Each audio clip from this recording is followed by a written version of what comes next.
Meus irmãos, glória a Deus.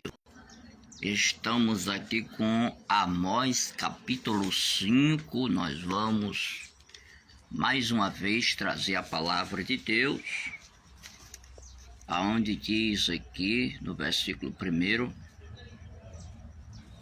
que é feita uma lamentação sobre a casa de Israel. Lamentações era quando eram feitos enterros, quando eram feitos momentos fúnebres. E nós vemos aqui que Israel neste momento estava como alguém que está morto, só que desta vez em ofensa de pecado. Fala sobre a virgem que caiu, né? A contaminação e as consequências. Consequências são castigos por causa do pecado e não tem quem lhe ajude a se levantar. Nós vemos também, meus amados irmãos, que alguns iam lá para Beceba, onde fala essa cidade aqui, e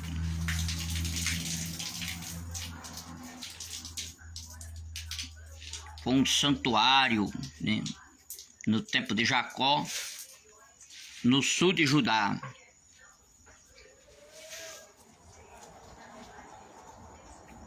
Aonde vai falar aqui de colo, quer dizer revolver, colar. Colar é revolver, o hebraico revolver significa dizer que o povo de Deus seria levado para o cativeiro por causa da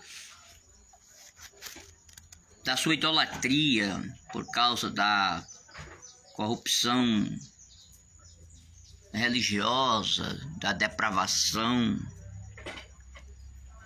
o reino corrompido, e o povo não buscava a Deus.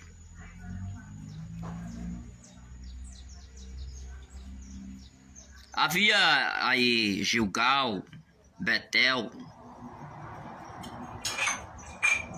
lugares de santuários inventados por homens, e o Senhor disse que não era para eles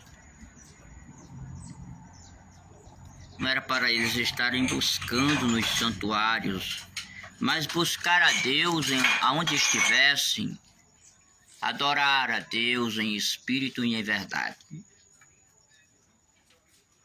Havia ali o juízo errado. As pessoas faziam o juízo conforme recebiam as suas vantagens, propinas, troca de favores das lideranças de Israel nesta época.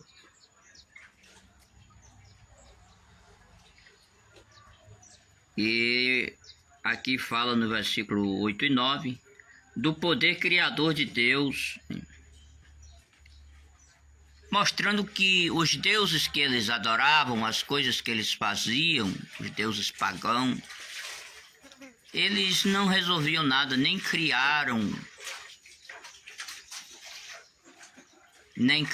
e nem podem criar. O verdadeiro Deus é o Deus criador dos céus e da terra. Todas as coisas que foram criadas foram por Deus e não por ídolos de invenção humana. Deus aborrece aqui o pagamento de tributos extraordinariamente altos, né? Abusos nos impostos, a transgressão, muitas vezes o suborno,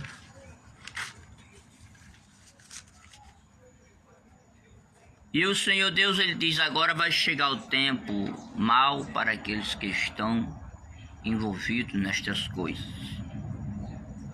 Então o Senhor Deus, ele diz, busquem o bem de Deus,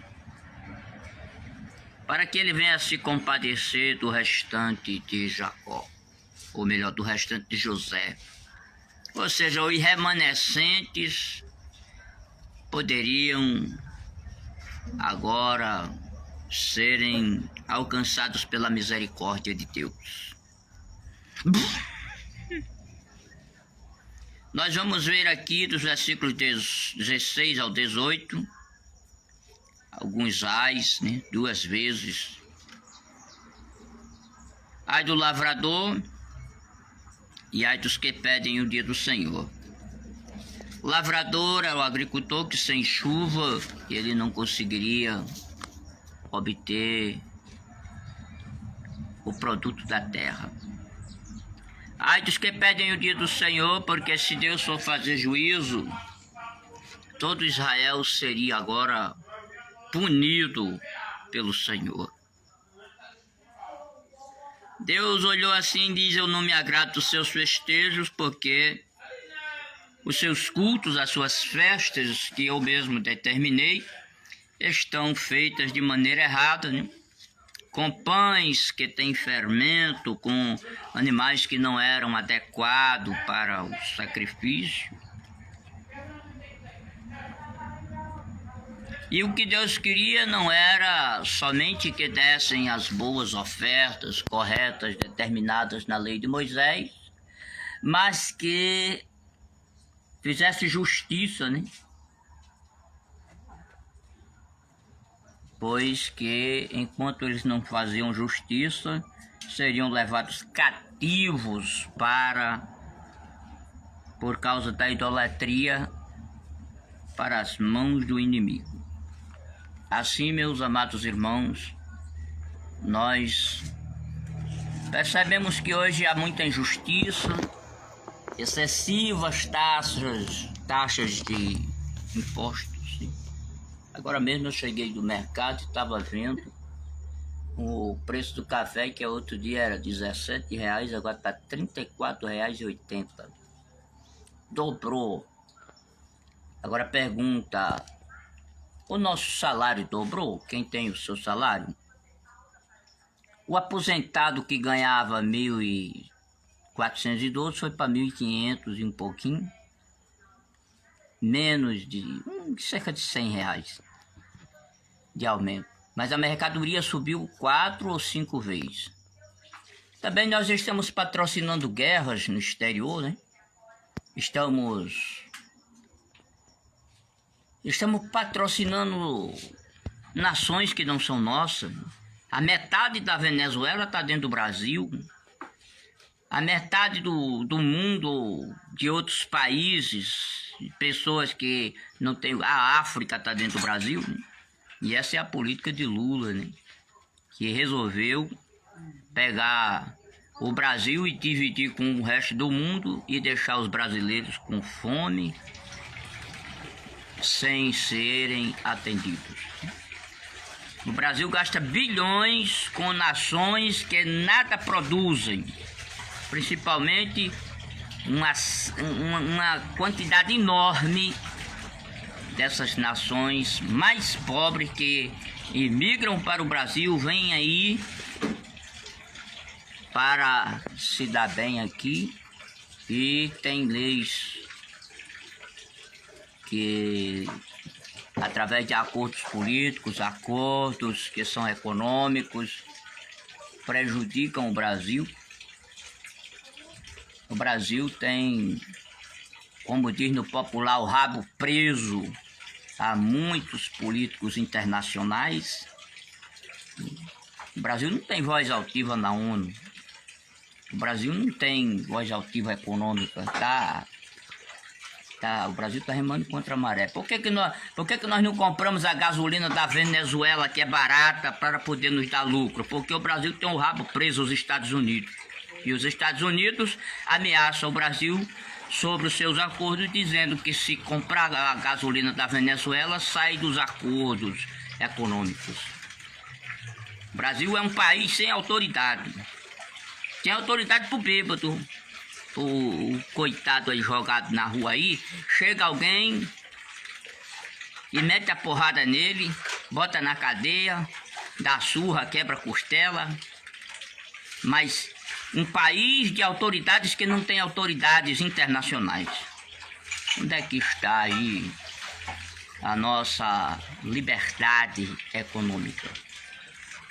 Nós vemos, meus amados irmãos, somos obrigados a entrar em guerras, enviar homens, enviar armamentos para uma guerra que nem é nossa, que nós nada temos com isso, nem de um lado nem do outro.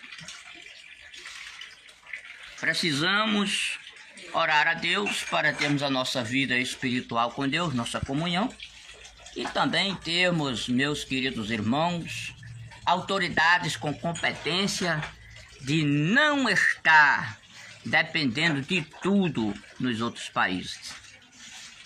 Bem, nós vemos aí que é necessário termos uma estratégia política e econômica. Quanto mais nós produzimos, todo ano nós batemos recorde de produção. E nas ruas brasileiras, cheias de brasileiros desempregados e morrendo de fome. Por que as nossas produções são tão altas e falta comer na mesa do povo? O básico.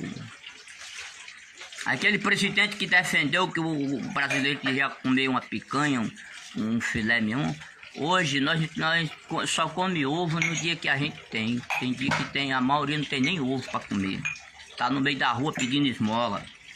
Por causa de uma política econômica suja, fraca. Quer ver onde está o rombo? A Rede Globo recebeu um contrato de 1 bilhão no primeiro dia de Lula para fazer as suas falcatruas por aí afora. Por que a Rede Globo não devolve aos cofres brasileiros o dinheiro sujo enviado para as Ilhas Caimãs e para outros? Para Oxford, 5 bilhões de dinheiro sujo, sonegação de impostos. A Polícia Federal sabe, a Receita Federal sabe, todo senador sabe, mas quando vão fazer acordo com ele, diz o que é que eu ganho para calar a boca. Essa é a política brasileira. A sujeira internacional vai para os Oxford e nunca mais volta. O Marinhozão, dono dos 5 bilhões, foi embora lá para os Estados Unidos usufruir dos 5 bilhões de sonegações de impostos. E ninguém fez nada contra isso. Temos que ter autoridades competentes, né, para trazer o nosso dinheiro de volta. Que Deus abençoe a todos. Que nós crentes não sejamos apenas religiosos. Não vamos ser crente bobo, assim, Jesus vai voltar e amém. Jesus vai voltar e eu quero morar no céu, lavado no sangue de Jesus. Mas eu não sou trouxa, eu pago imposto. Toda vez que eu passo num caixa de supermercado, eu estou pagando imposto. Toda vez que eu passo num posto de gasolina, eu estou pagando imposto. Toda vez que eu e você compramos qualquer coisa a partir de 1 centavo, estamos pagando imposto. E nós queremos os nossos direitos. Quanta gente está morando na rua? Quanta gente não tem direito à sua casa? Eu, por exemplo, eu não tenho uma residência dada pelo governo federal, mas a lei brasileira diz que nós temos direito à casa, moradia, saúde e educação, né? A Constituição Federal. Então nós temos que abrigar nações do mundo inteiro e nós brasileiros que pagamos os impostos altíssimos, tem mercadoria que chega a 36%, não temos uma telha para ficar debaixo, não temos um lar. Deus abençoe a todos, em nome de Jesus.